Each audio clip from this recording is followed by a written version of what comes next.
श्री स्वामी समर्थ सर्वांना. तुमच्या घरामध्ये जर कधी पुरुषांना नजर लागलेली आहे असं तुम्हाला वाटत असेल तर सर्वात आधी सांगते की नजर लागली म्हणजे कसं काय. तुमच्या घरातले पुरुष मंडळी कामाला जात असतात, पण कामाला अचानक जाता जाता त्यांना थकवा वाटायला लागतो, कामामध्ये त्यांना इंटरेस्ट वाटत नाही, किंवा कितीही थोडंसं जरी काम केलं तरी खूप काम केलं आहे असं त्यांना वाटायला लागतं आणि खूप थकवा जाणवतो, चिडचिडेपणा त्यांच्यामध्ये यायला लागतो. तर याचं सर्वात महत्त्वाचं कारण म्हणजे कोणाची ना कोणाची नजर लागलेली असते. तर त्यासाठी छोटासा उपाय सांगते. मंगळवारी किंवा शनिवारी मारुतीरायाच्या मंदिरामध्ये आपल्या त्या मुलगा असो, पती असो किंवा घरातला कोणताही पुरुष असो, त्यांना मारुतीरायाच्या मंदिरात पाठवायचं.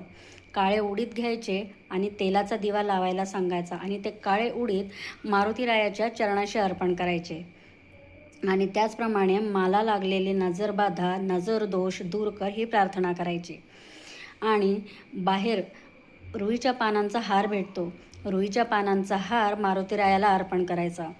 बसायचं, शक्य झाल्यास तुमच्याकडून तर मारुती स्तोत्राचं पठण करायचं.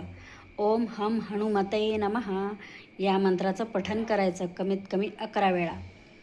तुमच्या म्हणजे तुमच्या घरातल्या त्या पुरुषाला किंवा मुलाला असलेली नजर दूर तर होईलच, पण त्यांना अचानकपणे उत्साह देखील वाटायला लागेल. छोटासा उपाय आहे, करून बघा. श्री स्वामी समर्थ सर्वांना.